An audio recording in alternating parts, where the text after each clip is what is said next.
অখণ্ড ভারত প্রতিষ্ঠার আপনাদের স্বপ্নকে আমরা দিবা স্বপ্নে পরিণত করে দেব। বাংলাদেশ সরকারকে আমি উদাত্ত আহ্বান জানাই, 2026-27 সালের জাতীয় বাজেটে আমাদের অনেক সমালোচনা আছে।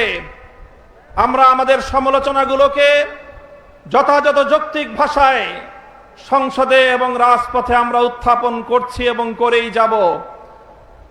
আমরা যৌক্তিক ভাষায় আমাদের কথা বলবো, আপনাদের ভালো কাজগুলোকে আমরা সমর্থন দেব এবং তার প্রশংসা করব। 2024-এর জুলাই বিপ্লবের বীর শহীদ পরিবারগুলোকে এই বাজেটে সম্মাননা জানানো হয়েছে এবং শহীদ পরিবারদেরকে প্রতি মাসে সম্মানী ভাতা প্রদান করবার সিদ্ধান্ত গ্রহণ করা হয়েছে। এই সিদ্ধান্তকে আমি স্বাগত জানাই এবং সরকারকে সেজন্য ধন্যবাদ জানাই।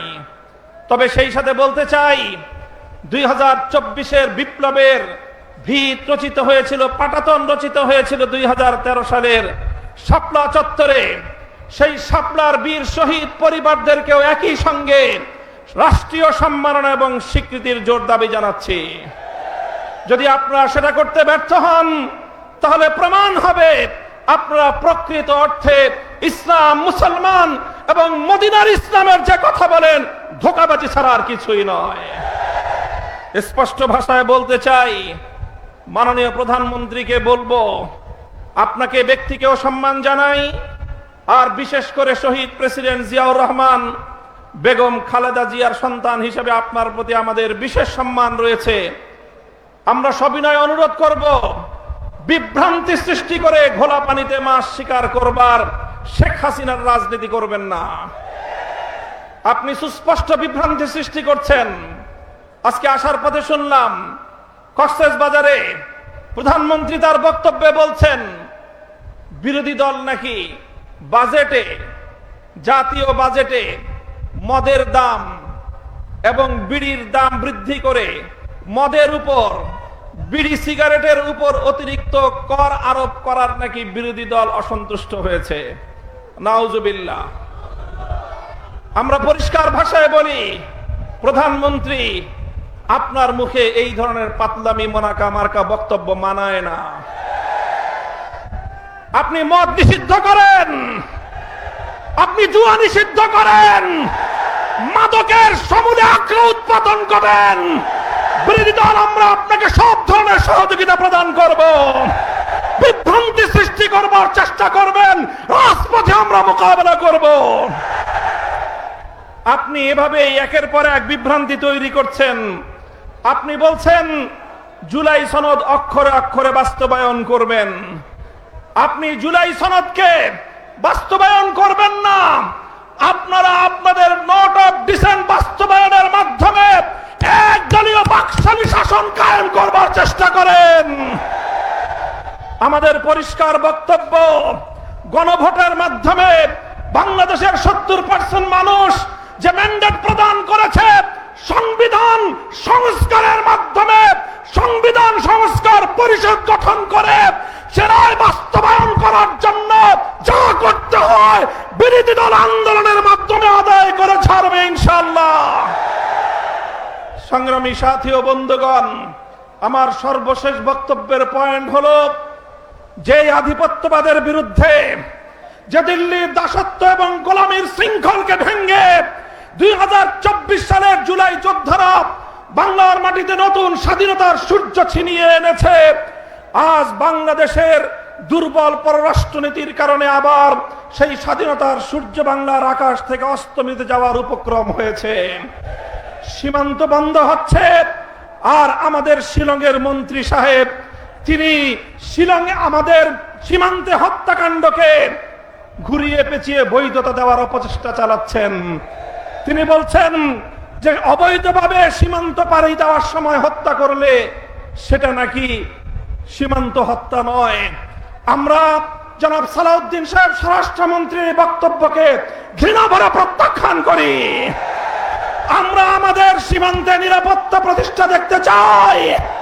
বিজেপি বাহিনীকে বলবো, বাংলার মানুষ তোমাদের সাথে আছে, বীর বিক্রমে আমার বাংলার প্রতি ইঞ্চি মাটির স্বাধীনতাকে তোমরা রক্ষা করবে।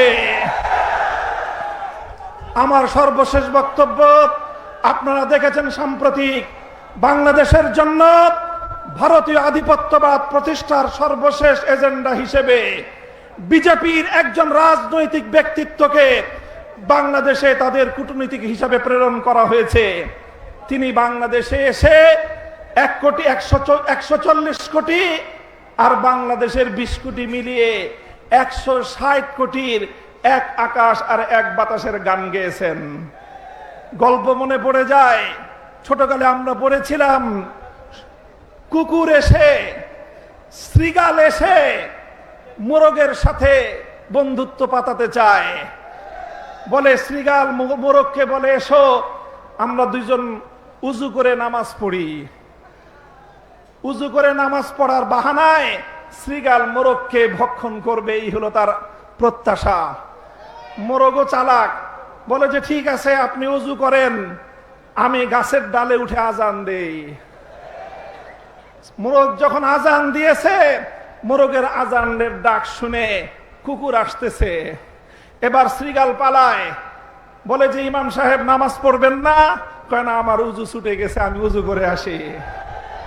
আসেন, 140 কোটি আর 120 কোটির শুধু খাদির নয়, অখণ্ড ভারত প্রতিষ্ঠার আপনাদের স্বপ্নকে আমরা দিবা স্বপ্নে পরিণত করে দেব। কেন শুধু ভারত আর বাংলাদেশের খাতির মরতে চান? আমরা বলতে চাই, সেই মুসলিম শাসন আমলের আফগানিস্তান থেকে শুরু করে পাকিস্তান সহ, কাশ্মীর সহ, স্বাধীন বাংলাদেশ সহ গোটা উপমহাদেশ জুড়ে যদি আমাদের বাংলাদেশের স্বাধীনতার উপর হস্তক্ষেপ করতে চান, যদি মুসলমানদের স্বার্থকে যদি আপনারা গিলে খাওয়ার চেষ্টা করেন, গোটা উপমহাদেশ জুড়ে মুসলিম জাগরণ হবে, ভারত ভেঙ্গে খান খান হয়ে যাবে। ইনশাআল্লাহ বাংলাদেশের স্বাধীনতা অক্ষুণ্ণ থাকবে। বাংলাদেশের স্বাধীনতার উপর যদি, সার্বভৌমত্বের উপর যদি কোনো আঘাত আসতে চায়, সে হাত আমরা ভেঙ্গে গুড়িয়ে দেব ইনশাআল্লাহ। বাংলাদেশের স্বাধীনতার অতন্দ্র প্রহরী হিসাবে দেশের স্বাধীনতা রক্ষা করার জন্য এবং 24 জুলাই বিপ্লবের ভিত্তিতে 47, 71, 24 চেতনার ভিত্তিতে আগামীর বাংলাদেশ গড়বার চলমান সংগ্রাম ইনশাআল্লাহ গন্তব্যে পৌঁছা পর্যন্ত রাজপথে থেকে আন্দোলন করতে প্রস্তুত থাকবেন তো? নাসরুম মিনাল্লাহি ওয়া ফাতহুন করিব। আসসালামু আলাইকুম ওয়া রাহমাতুল্লাহ।